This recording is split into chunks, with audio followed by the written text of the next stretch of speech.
Pada Agustus 1943, kampanye Sisilia mencapai kesimpulan yang menipu. Sekutu telah merebut pulau itu, Mussolini telah jatuh di Roma, dan Selat Messina tampaknya mengukuhkan kemenangan total. Masuknya pasukan ke Messina pada 17 Agustus memberi kesan bahwa pengejaran telah berakhir. Patroli Amerika tiba di kota pelabuhan tepat ketika pasukan Jerman terakhir telah menyeberang ke Calabria. Peta menunjukkan Sisilia diduduki, tetapi hasil militer yang mendasarinya lebih mengkhawatirkan. Musuh telah kehilangan wilayah, lapangan terbang, dan pelabuhan, tetapi telah menyelamatkan bagian penting dari kekuatan tempurnya. Perang yang akan segera dimulai di semenanjung Italia ditandai oleh penarikan mundur yang teratur itu. Penarikan pasukan Jerman dipimpin oleh Jenderal Hans Valentin Hube, Komandan Korps Panzer ke-14, dan diorganisir di laut oleh Gustav von Liebenstein, yang bertanggung jawab atas transportasi melintasi selat. Antara tanggal 11 dan 17 Agustus, Jerman mengevakuasi 39.569 tentara dengan kapal angkut yang disita, 9.065 kendaraan dengan feri, 27 tank, 94 meriam berat, 1.100 ton amunisi, dan 970 ton bahan bakar. Puluhan ribu tentara Italia juga menyeberang. Operasi tersebut dilakukan pada malam hari di bawah tembakan anti pesawat yang hebat, dengan perahu-perahu kecil mengangkut penumpang antara Messina dan pantai Calabria. Tongkang Marine Fair Prahm berdasar datar dapat berlayar dengan kecepatan sekitar 8 knot dan membawa antara 80 dan 100 ton. Dalam sekali perjalanan, mereka dapat mengangkut truk, artileri, atau kendaraan lapis baja ringan ke daratan. Di antara formasi yang berhasil lolos adalah Divisi Panzer Hermann Göring yang dikomandoi oleh Paul Conrad, sebuah unit Luftwaffe dengan tank, artileri SW gerak, dan pasukan bermotor. Divisi ini telah melakukan serangan balik di Gela pada tanggal 10 Juli, maju dari Nisemi menuju Piano Lupo, sementara Amerika masih menurunkan personel dan peralatan di pantai. Divisi Panzer Grenadier ke-15 juga berhasil lolos, ditempa oleh kampanye Tunisia, dan kemudian mundur ke Troina, di mana antara tanggal 31 Juli dan 6 Agustus mereka mempertahankan medan yang tinggi, kering, dan terjal di pegunungan Nebrodi. Di sana, para pembela menggunakan lereng, ranjau, dan tembakan silang untuk memperlambat infanteri Amerika di sekitar Jalan Raya 120. Divisi Panzer Grenadier ke-29, yang dibangun kembali setelah kehancuran pendahulunya di Stalingrad, juga berhasil menyeberangi selat dengan perwira, veteran, dan peralatan yang cukup untuk melanjutkan perang. Insiden Primosole mengungkapkan karakteristik lain yang kemudian akan muncul kembali di daratan Italia. Jembatan di atas Sungai Simeto di selatan Catania diperebutkan antara tanggal 13 dan 16 Juli. Pasukan terjun payung Inggris telah mencoba merebutnya untuk membuka jalan menuju Catania, tetapi reaksi Jerman sangat cepat.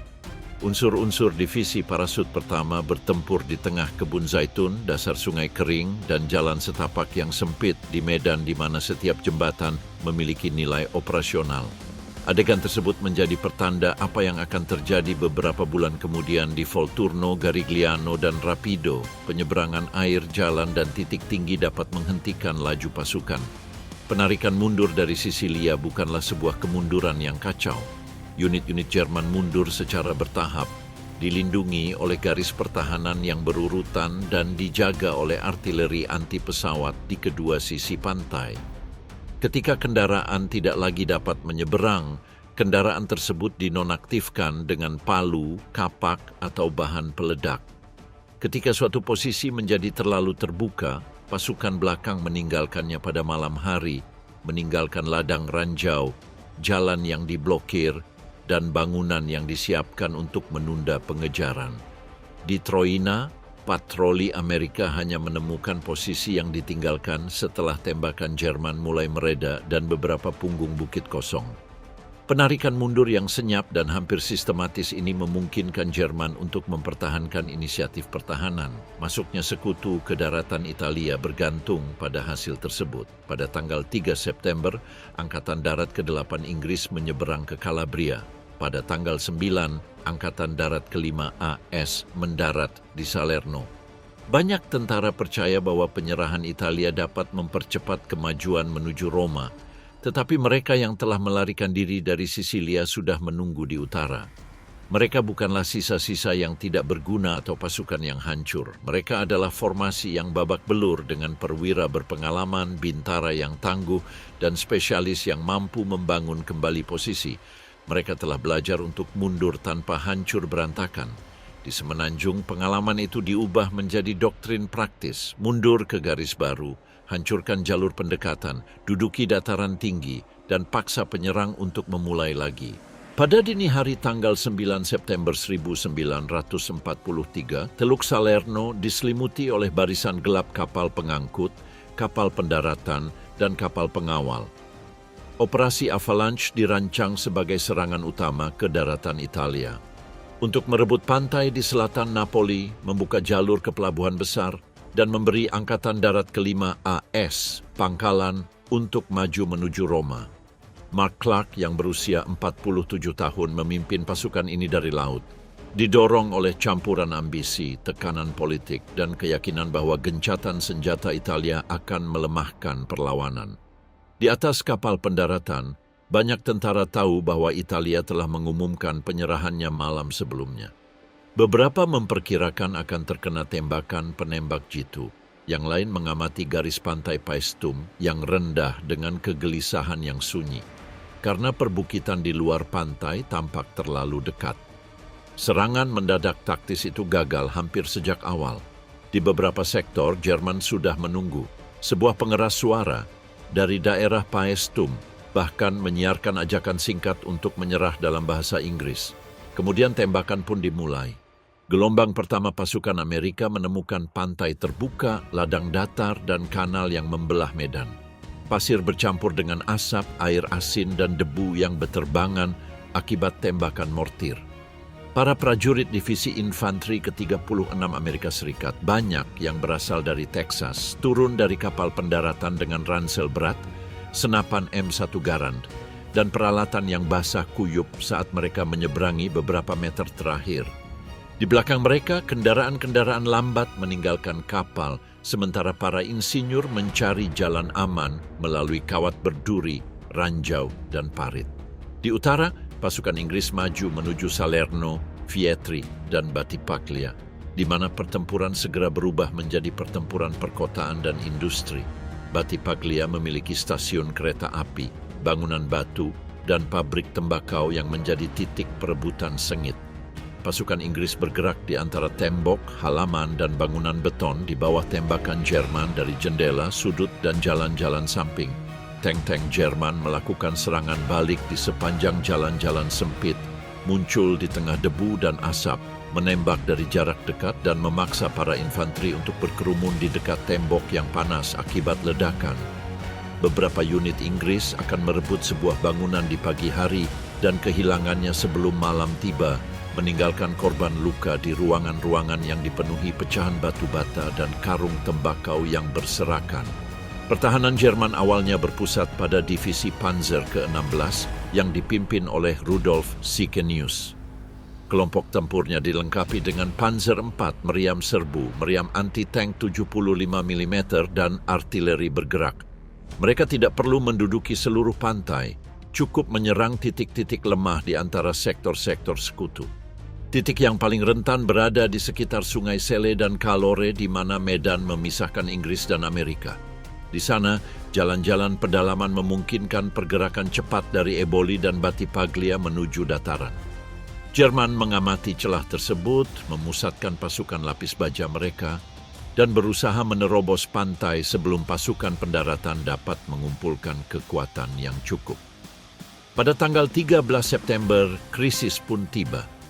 Angkatan Darat ke-10 Jerman di bawah pimpinan Heinrich von Vietinghoff melancarkan serangan balik terkoordinasi dengan pasukan yang dikumpulkan secara tergesa-gesa oleh Albert Kesselring.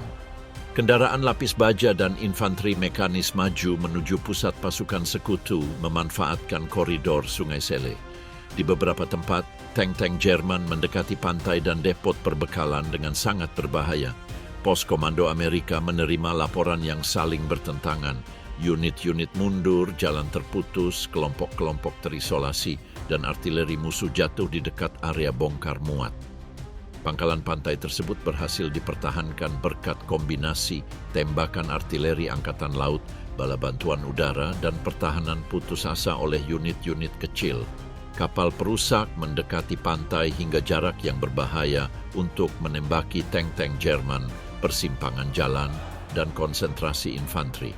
Kapal penjelajah menggunakan meriam 152 mm mereka dengan akurasi yang brutal pada jalur pendekatan. Dari laut, setiap salvo menghempaskan gumpalan tanah hitam di belakang pantai, tempat kendaraan lapis baja Jerman berusaha maju. Pengamat sekutu mengoreksi tembakan melalui radio, terkadang dari posisi darurat saat peluru melesat melewati garis pertahanan mereka sendiri dengan gemuruh yang dalam. Pada malam tanggal 13 sampai 14 September, pasukan terjun payung Amerika tiba untuk memperkuat perimeter. Penerjunan dilakukan langsung di atas pantai, dipandu oleh sinyal yang disiapkan secara tergesa-gesa. Para prajurit turun dalam kegelapan di tengah tembakan artileri, kebakaran kecil, dan kebisingan konstan dari garis depan. Banyak yang mendarat di dekat unit-unit yang kelelahan setelah bertempur selama berhari-hari tanpa tidur. Kehadiran mereka membantu menutup celah, mempertahankan persimpangan jalan, dan memberikan kepercayaan diri pada pertahanan yang hampir runtuh. Angkatan Udara Jerman, Luftwaffe, juga membalas dengan kekuatan penuh. Kapal penjelajah Amerika Savannah dihantam pada tanggal 11 September oleh bom berpemandu Fritz X yang menembus di dekat menara meriam dan menyebabkan ledakan dahsyat di dalam kapal. Pada tanggal 16 September, kapal perang Inggris Warspite rusak akibat bom berpemandu lainnya saat mendukung operasi tersebut. Senjata-senjata ini menunjukkan bahwa laut pun tidak menawarkan keamanan sepenuhnya. Kapal-kapal melindungi pantai dengan artileri mereka, tetapi mereka juga rentan terhadap serangan udara presisi. Pada hari yang sama, ketika bom Fritz X menghancurkan kekuatan Angkatan Laut Inggris, momentum Jerman mulai melemah. Unit-unit penyerang telah menderita akibat tembakan Angkatan Laut dan Udara, pangkalan pantai terus menerima bala bantuan, dan kemajuan Inggris dari Calabria mempersempit jarak strategis ke utara. Kesselring gagal mendorong sekutu ke laut. Pada tanggal 18 September, Jerman mulai mundur ke posisi baru, meninggalkan puing-puing, ranjau, dan rintangan di sepanjang jalur darat. Salerno meninggalkan peringatan yang sangat membebani seluruh kampanye Italia. Operasi yang direncanakan sebagai serangan langsung ke daratan utama hampir runtuh dalam waktu kurang dari seminggu. Sekutu menguasai pantai, merebut Napoli pada 1 Oktober, dan membuka pelabuhan pasokan yang vital. Tetapi pengalaman itu membekas dalam ingatan para prajurit yang telah melihat tank-tank Jerman maju dari ladang menuju laut. Italia tidak akan meraih kemenangan cepat. Setiap kemajuan akan membutuhkan artileri, insinyur, bahan bakar, ketenangan, dan orang-orang yang mampu mempertahankan garis pertahanan ketika musuh tampaknya telah menguasai pantai dalam jangkauan tembakan. Setelah Napoli, perang Italia mulai berubah bentuk. Sekutu tidak lagi maju dari pantai menuju kota pelabuhan, tetapi memasuki wilayah yang dilintasi sungai, pegunungan, dan desa-desa yang terletak di puncak bukit-bukit kuno. Tentara kelima AS pimpinan Mark Clark akan bergerak menuju Roma di sepanjang sisi barat semenanjung, mengikuti Jalan Raya 6, jalan sempit yang melewati Mignano, Cassino, dan Lembah Liri. Di sebelah kanan, tentara ke-8 Inggris maju di sepanjang pantai Adriatik, di antara jalur air yang mengalir dari pegunungan Apennin dan bermuara ke laut. Di tengahnya terbentang hamparan pegunungan terjal, jalan yang buruk, dan desa-desa batu di mana sebuah kompi dapat terputus oleh penghancuran atau badai hujan di malam hari.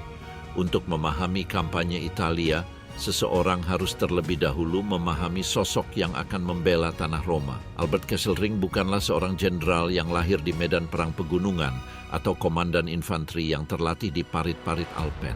Ia adalah seorang marsekal lapangan Luftwaffe, lahir di Bavaria pada tahun 1885, seorang veteran Perang Dunia Pertama dan salah satu orang yang telah berpartisipasi dalam membangun Angkatan Udara Jerman selama persenjataan kembali pada tahun 1930-an. Ia telah memimpin formasi udara besar di Polandia, Prancis, dan Mediterania. Namun pada akhirnya ia menjadi arsitek utama pertahanan darat Jerman di Italia. Keunggulannya terletak pada perspektifnya. Kesselring mengamati semenanjung itu seperti seorang militer yang tidak mencari ruang luas untuk bermanuver, melainkan tempat untuk memperlambat, melemahkan, dan mengulur waktu. Ia melihat negara yang panjang dan sempit dilintasi oleh pegunungan Apennine dan dipotong oleh sungai-sungai yang mengalir ke dua laut. Ia melihat sedikit jalan, kota-kota yang dibangun di dataran tinggi, jembatan yang rentan, dan lembah-lembah tempat konvoi sekutu dapat terperangkap selama berjam-jam. Ia memahami bahwa Italia memungkinkan penggunaan kekuatan yang efisien.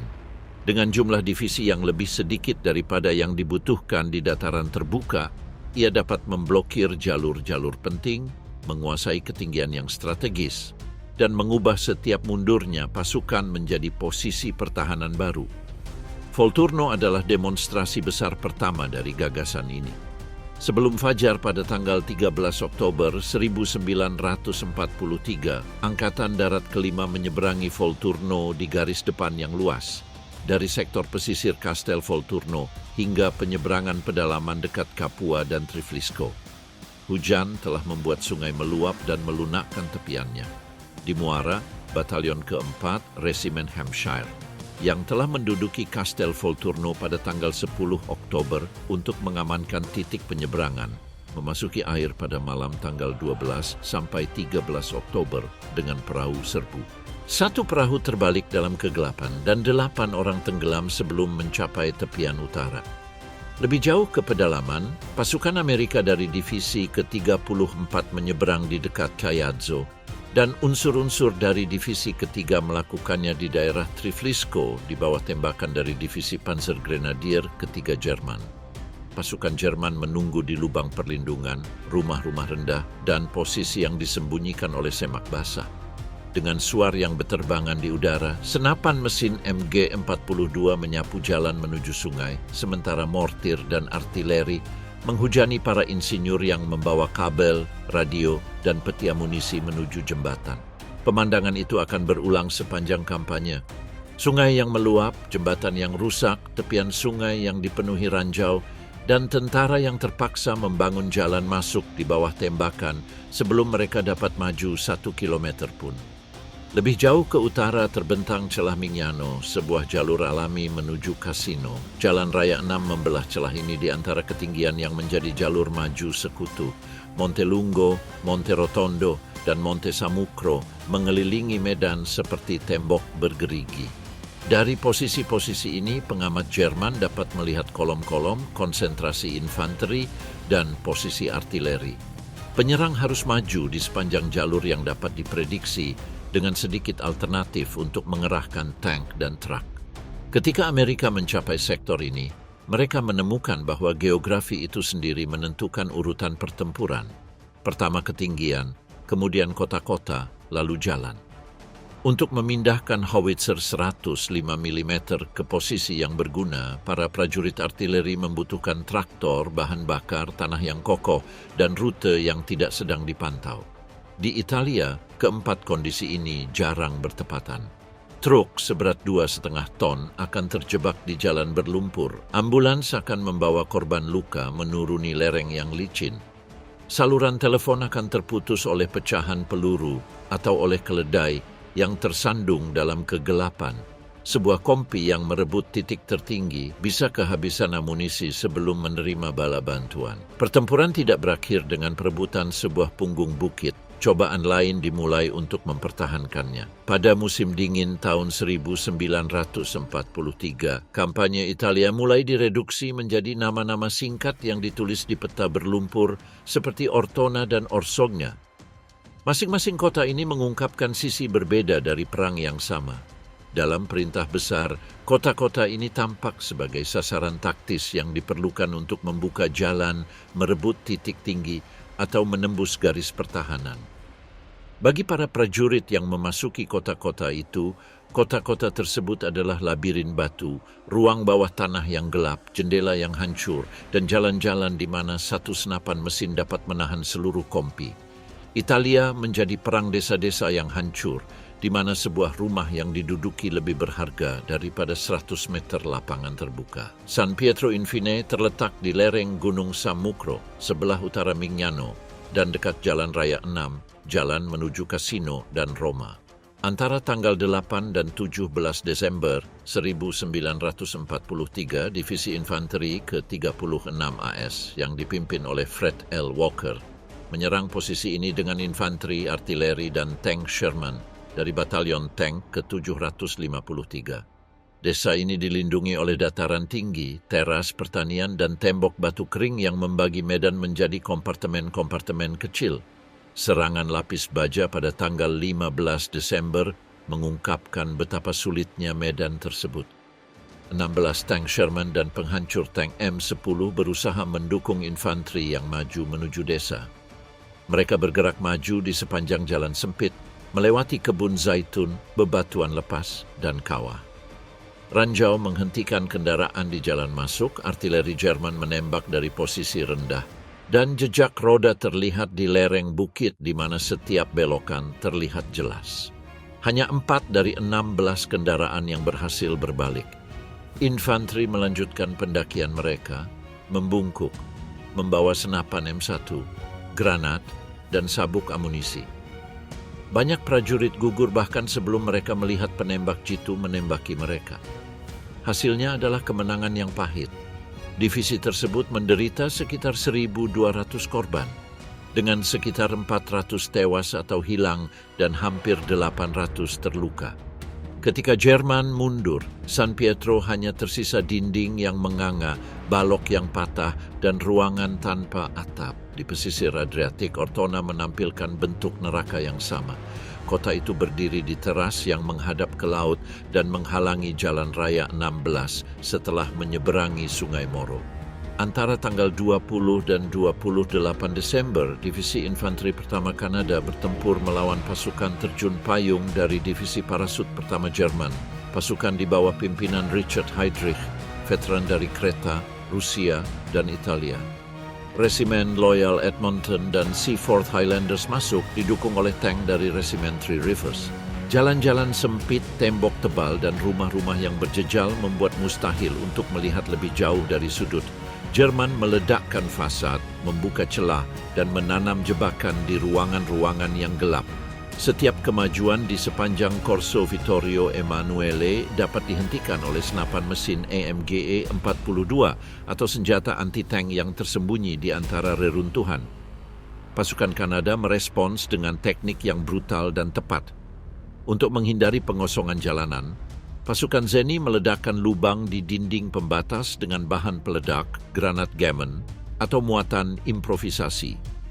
Infanteri masuk melalui lantai atas, melemparkan granat ke bawah, dan membersihkan jalan tangga demi tangga. Sekelompok pasukan dapat melewati dapur, menerobos kamar tidur, dan muncul di rumah tetangga tanpa pernah menginjakkan kaki di luar. Para prajurit maju dengan peluncur granat Sten, granat Lee Enfield, dan kantong granat di tengah debu, plester, dan teriakan yang teredam. Di ruang bawah tanah terbaring warga sipil yang terluka dan tentara yang kelelahan yang selamat.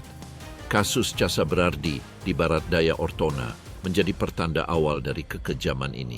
Kapten Paul Triquet dari Resimen Royal ke-22 memimpin serangan terhadap posisi yang dibentengi yang terletak di antara kebun anggur, parit, dan ladang terbuka. Ia maju dengan kelompok kecil dan tank dari Resimen Ontario di bawah tembakan hebat dari senjata otomatis dan artileri. Setelah posisi itu direbut, posisi tersebut terisolasi dari serangan balik Jerman. Triquet mempertahankan rumah itu hanya dengan segelintir orang dan kendaraan lapis baja yang rusak di dekatnya, di tengah asap, dinding yang hancur, dan mayat yang berserakan. Pertahanannya memungkinkan posisi itu dipertahankan dan membuka jalan bagi kemajuan pasukan Kanada menuju Ortona. Di Orsognya, yang terletak lebih jauh ke pedalaman, berbeda, kurang perkotaan, lebih terkait dengan medan dan pemblokiran jalan. Kota itu berdiri di punggung bukit di Abruzzo, menguasai rute menuju Guardia Grele dan daerah pegunungan di pedalaman. Divisi kedua Selandia Baru mencoba merebutnya beberapa kali pada bulan Desember.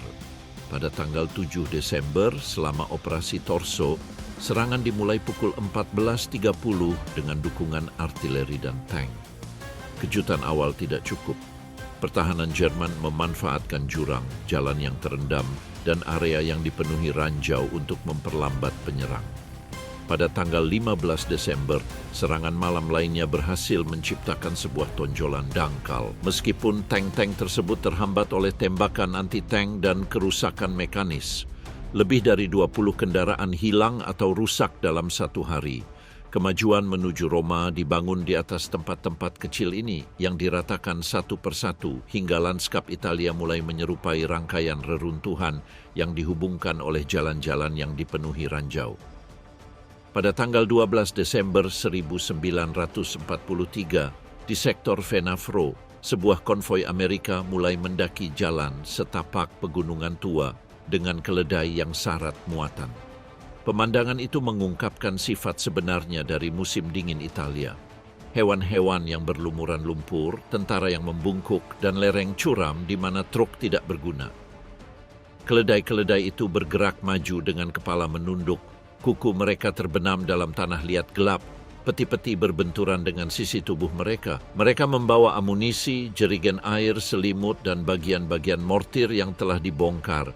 Di belakang mereka berbaris orang-orang dengan mantel tebal, helm berkilauan dalam gerimis, dan senapan basah tersampir di bahu mereka. Di jalan setapak seperti itu, roda yang macet dapat menghalangi jalan. Seekor keledai yang mati dapat memutus pasokan ke posisi terdepan.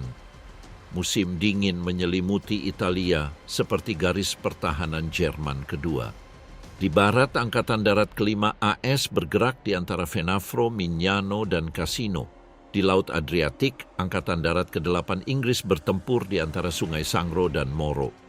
Hujan bulan November dan Desember mengubah jalan-jalan pedesaan menjadi parit berair. Truk JMC seberat 2,5 ton tergelincir di bahu jalan yang lembek. Artileri datang terlambat. Ambulans mengangkut korban luka menuruni lereng yang sulit dilalui. Di desa-desa, keluarga-keluarga Italia tidur di ruang bawah tanah, kandang, dan dapur tanpa jendela, dengan selimut di ambang pintu, hewan-hewan kurus, dan roti basi.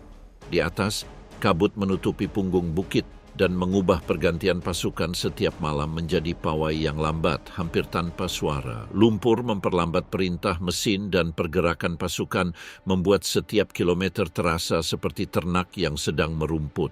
Pada awal Desember, pasukan sekutu menyerang sejumlah ketinggian yang menghadap jalan menuju Cassino. Para prajurit mendaki dengan lumpur setinggi mata kaki, melewati bebatuan basah dan semak-semak yang robek akibat pecahan peluru. Para korban luka diturunkan dengan tandu yang goyah, ditutupi selimut basah, sementara keledai menarik peti berisi peluru ke atas bukit. Kehidupan sehari-hari mulai bergantung pada detail-detail kecil. Selimut kering bisa lebih berharga daripada ransum panas. Sepasang kaos kaki yang utuh bisa membuat seseorang tetap patuh.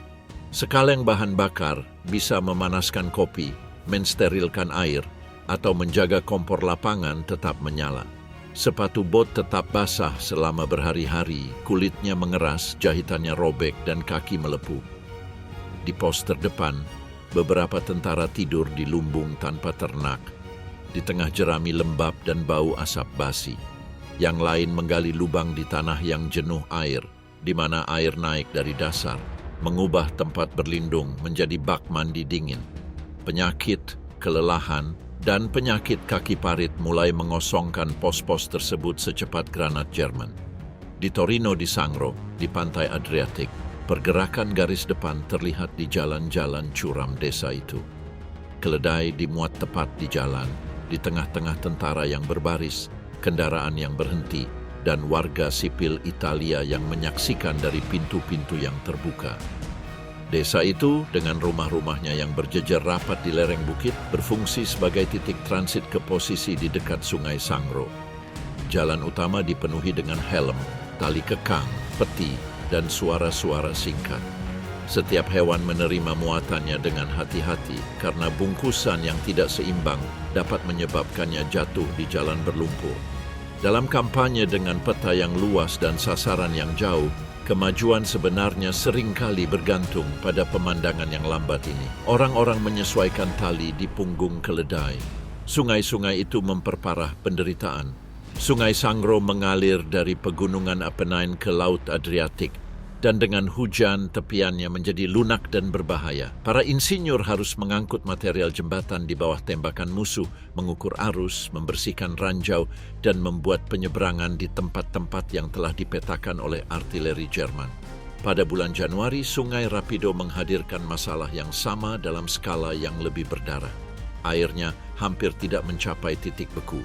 Orang-orang yang mencoba menyeberanginya membawa perahu serbu, senjata, radio, dan bahan peledak. Banyak yang sampai di tepi seberang dalam keadaan basah kuyup, menggigil, dengan tangan yang kaku dan peralatan yang tidak berguna. Ketika tembakan mortir mulai menghujani tepian sungai, hawa dingin membuat setiap gerakan menjadi tugas yang lambat dan berat. Awan rendah menutupi puncak-puncak gunung, kabut menyelimuti lembah-lembah, dan pesawat-pesawat sekutu kehilangan waktu terbang yang berharga. Saat cuaca memburuk, pasukan infanteri semakin terisolasi di antara kota-kota yang dibentengi dan punggung bukit yang diduduki. Artileri terus menembak, meskipun memindahkan meriam 105 mm melintasi tanah lunak, membutuhkan traktor, kabel, dan kesabaran. Pengamat garis depan berusaha mengoreksi tembakan mereka dari lereng bukit di mana jarak pandang berubah dalam hitungan menit.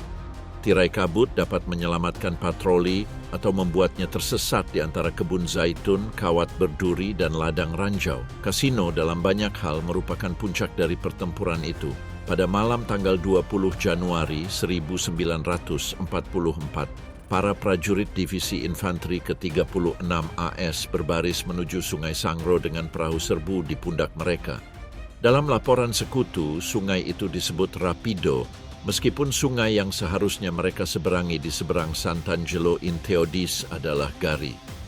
Perbedaan nama itu tidak mengubah pemandangan, air yang membeku, tepian yang lunak, ladang ranjau, dan dataran gelap yang didominasi oleh Monte Cassino. Biara Benediktin yang terletak di ketinggian 516 meter tampak menghadap seluruh lembah. Di bawahnya, Jalan Raya 6 berlanjut menuju Roma, diblokir oleh garis Gustav dan posisi Jerman yang menutup akses ke Lembah Liri. Jenderal Fred L. Walker tahu penyeberangan itu akan mengerikan.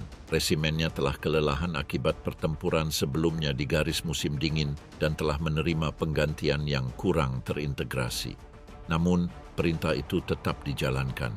Pada pukul 7 malam, tentara dari Resimen Infanteri ke-141 dan ke-143 mulai bergerak menuju sungai. Sebelum mencapai air, banyak yang terjebak ranjau, kawat berduri, dan tembakan artileri. Para insinyur mencoba membersihkan jalan dengan detektor, pita putih, dan bahan peledak, sementara rentetan tembakan Jerman memecah keheningan malam. Lumpur meresap ke dalam sepatu bot, perahu tersangkut di ranting dan kawah, radio basah sebelum mereka dapat menyeberang. Beberapa kelompok mencapai tepi seberang. Di sana mereka menemukan area sempit dan rendah dengan perlindungan yang tidak memadai. Divisi Panzer Grenadier ke-15 Jerman yang dipimpin oleh perwira yang terbiasa dengan pertahanan bergerak, memusatkan tembakan pada titik-titik penyeberangan. Senapan mesin MG-42 menembak dengan kecepatan hampir 1.200 peluru per menit. Mortir 81 mm menghujani tepi sungai, tempat para insinyur berusaha membangun jembatan darurat. Tanpa jembatan, tank Sherman tidak dapat menyeberang. Tanpa tank, infanteri dibiarkan sendirian, basah kuyup dengan amunisi terbatas dan sungai di belakang mereka. Dalam 2 hari, divisi tersebut menderita 155 korban tewas, 1.052 luka-luka, dan 921 hilang atau ditawan. Banyak prajurit terdampar di seberang sungai tanpa perahu untuk kembali, sementara Jerman menutup kantong tersebut dengan serangan balik singkat. Kasino kembali menelan korban jiwa pada bulan Februari. Divisi kedua Selandia Baru dan divisi keempat India ditugaskan untuk menyerang kota dan ketinggian di sekitarnya. Pada tanggal 15 Februari, lebih dari 200 pesawat pengebom sekutu membombardir biara tersebut. Bom-bom itu menimbulkan awan tebal di atas gunung. Pilar-pilar batu, debu, dan kayu yang hancur berjatuhan di atas bangunan kuno itu. Biara yang didirikan pada abad ke-6 itu hancur menjadi tumpukan dinding yang runtuh dan lorong-lorong terbuka. Kehancuran itu tidak mempermudah per-advances. Reruntuhan tersebut menawarkan tempat berlindung yang lebih kokoh, tempat persembunyian yang lebih dalam, dan posisi menembak di antara blok-blok batu yang tahan terhadap pecahan peluru. Setelah pemboman, pasukan terjun payung Jerman menduduki kerangka batu ini dan mengubahnya menjadi benteng. 2 malam kemudian, Batalion Mauri ke-28 diperintahkan untuk maju menuju stasiun kereta api Kasino. Kompi A dan B menyeberangi medan rawa di malam hari karena Jerman telah meledakkan tanggul dan pertahanan di sepanjang Sungai Rapido, membanjiri jalan masuk dengan air dingin, lumpur tebal, parit tersembunyi, dan kawah artileri. Stasiun itu sangat penting. Stasiun itu mengendalikan pintu masuk selatan kota, menghadap tanggul kereta api, dan dapat berfungsi sebagai koridor untuk menembus bagian dalam kasino. Pasukan Mauri mencapai tujuan mereka setelah maju dengan melelahkan dan bertempur di tengah rel yang bengkok, gerbong yang terbalik, gudang yang hancur, dan bangunan yang penuh dengan lubang akibat tembakan. Tank-tank pendukung tertahan, tidak dapat menyeberangi tanah yang tergenang air dan celah-celah di medan. Saat fajar, para prajurit batalion terisolasi terlihat di antara reruntuhan dan di bawah tembakan Jerman dari kota, biara, dan posisi terdekat. Kemudian datang serangan balasan yang didukung oleh kendaraan lapis baja dan meriam swagerak. Dari sekitar 200 orang yang terlibat dalam aksi tersebut, 128 orang tewas, terluka, atau ditawan. Pada bulan Maret, pertempuran bergeser ke atas gunung. Sebuah kompi dari Batalion Senapan Gurkha ke-1 Resimen ke-9 berhasil merebut Bukit Hangman, sebuah punggung bukit sempit yang berjarak kurang dari 250 meter dari biara. Posisi tersebut terisolasi di gunung, dikelilingi oleh tembakan Jerman dari atas dan samping. Pasukan Gurkha bertahan selama beberapa hari dengan air yang langka, amunisi terbatas, dan evakuasi yang hampir mustahil. Patroli yang mencoba mencapai mereka mendaki jalan setapak yang rusak, melewati batu-batu lepas, dan mayat-mayat yang tidak dapat dipindahkan. Jarak ke biara sangat dekat, namun setiap meternya dipenuhi oleh senjata otomatis, granat, dan pengamat musuh. Terobosan terjadi pada bulan Mei ketika serangan meluas ke seluruh front. Korps kedua Polandia yang dipimpin oleh Władysław Anders maju menuju puncak Monte Cassino dengan pasukan yang telah melalui penjara Soviet, kamp-kamp di Timur Tengah, dan tahun-tahun pengasingan. Mereka menyerang Phantom Ridge, pertanian Albaneta, dan lereng yang mengarah ke biara. Medan dipenuhi ranjau, gua pertahanan, dan bebatuan yang terbelah akibat tembakan artileri selama berbulan-bulan. Para pembawa tandu mendaki di bawah tembakan untuk membawa korban luka menyusuri jalan setapak yang hampir tidak cukup lebar untuk 2 orang. Pada tanggal 18 Mei, patroli Polandia mencapai reruntuhan dan menemukan bahwa Jerman telah mundur pada malam hari. Bendera Polandia dikibarkan di atas biara yang hancur di tengah debu putih, dinding yang terbakar, dan keheningan yang mencekam.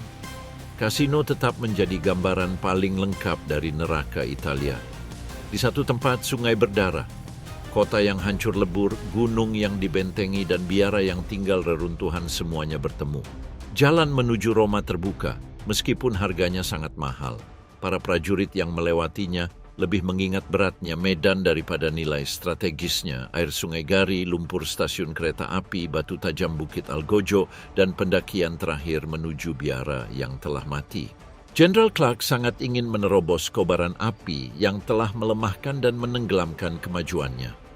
Pada pukul 2 pagi tanggal 22 Januari 1944, kapal pendaratan sekutu pertama menyentuh pantai antara Anzio dan Nettuno. Malam itu lembab, laut tenang, dan pantai tampak terlalu tenang untuk operasi yang bertujuan menerobos garis depan Italia. Manuver tersebut dirancang untuk menyerang di belakang garis Gustav, mengancam Jalan Raya 6 dan memaksa Jerman mundur dari Cassino. Korps K6 AS di bawah komando John P. Lucas mendarat bersama pasukan Inggris dan Amerika di bentangan dataran rendah pantai Lazio, sekitar 50 km selatan Roma. Dalam 24 jam pertama, sekitar 36.000 orang dan lebih dari 3.000 kendaraan telah mendarat. Korban awal rendah.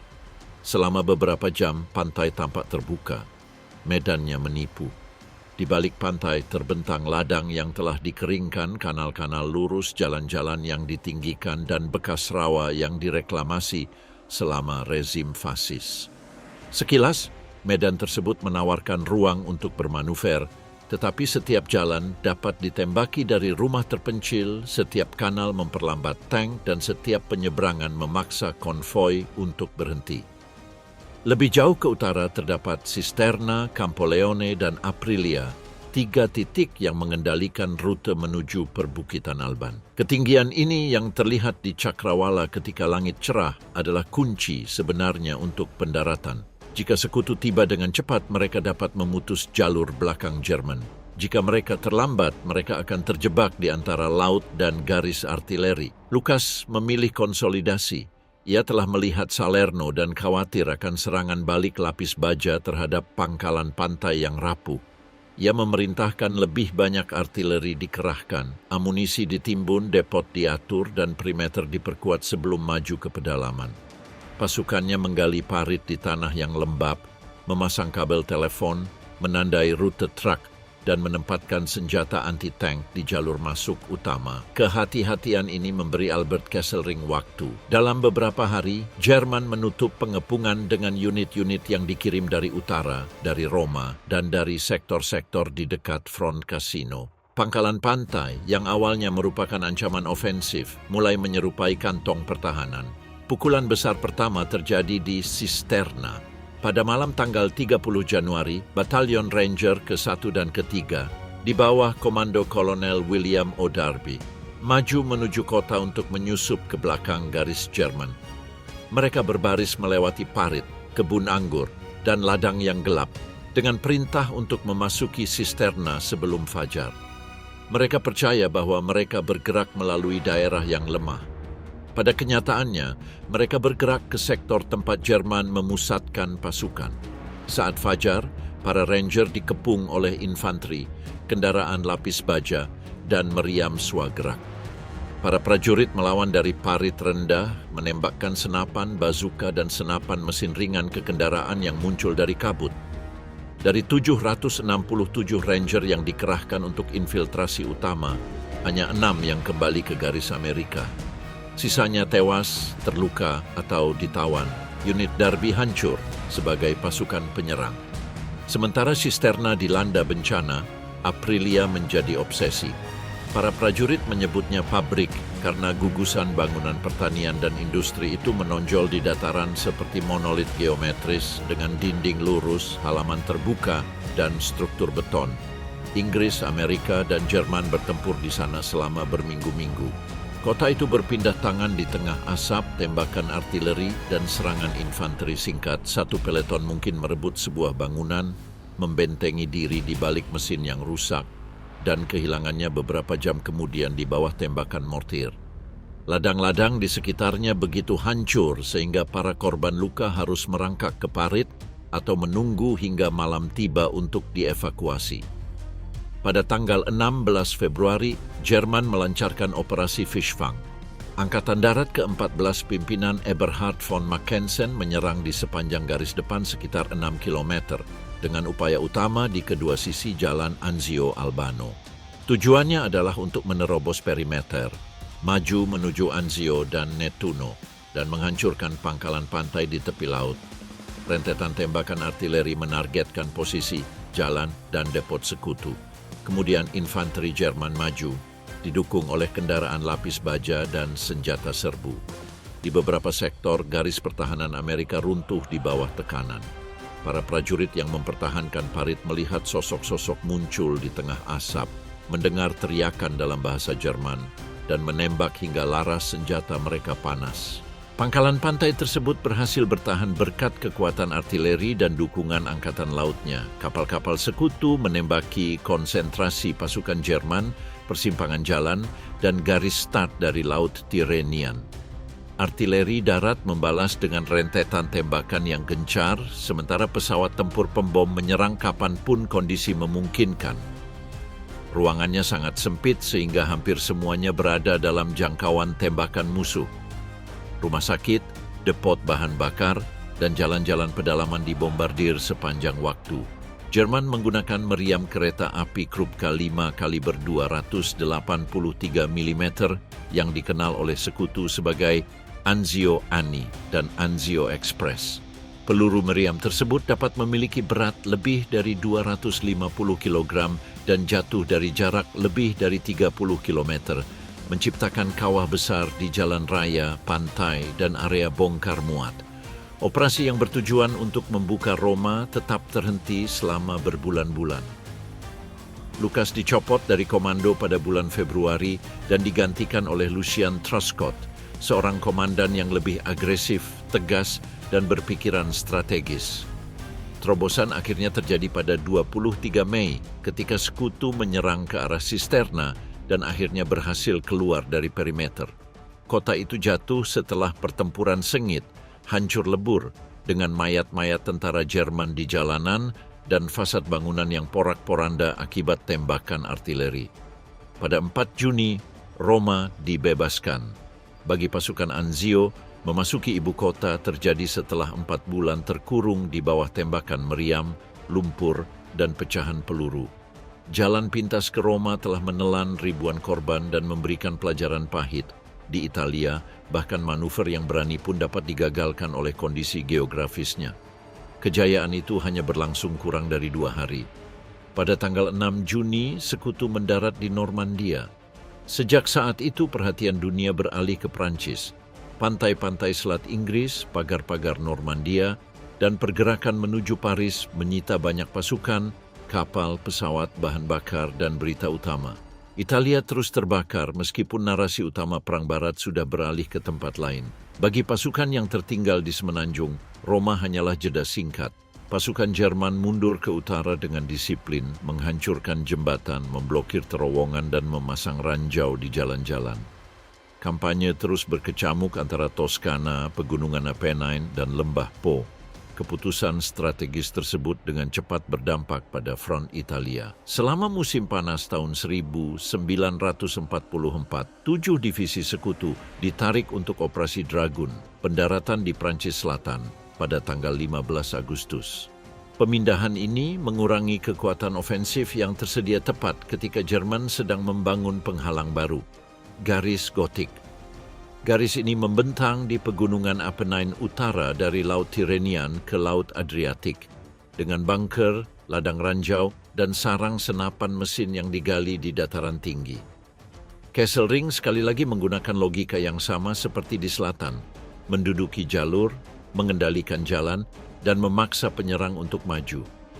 Pada September 1944, pertempuran kembali bergeser ke pegunungan. Divisi Gunung ke-10 AS, yang masih beradaptasi dengan pertempuran sebenarnya, menemukan pegunungan Apennine sebagai medan yang terdiri dari punggung bukit, salju, dan jalan setapak yang sempit. Di sektor Brasil, pasukan ekspedisi Brasil tiba di Italia dengan pasukan dari negara tropis yang harus mempelajari peperangan musim dingin di sekitar Monte Castello. Pada 29 November, 3 batalion Brasil menyerang titik tertinggi di barat daya Bologna ini, tetapi cuaca buruk mencegah dukungan udara yang efektif, dan tank-tank AS yang ditugaskan tidak dapat beroperasi sesuai rencana.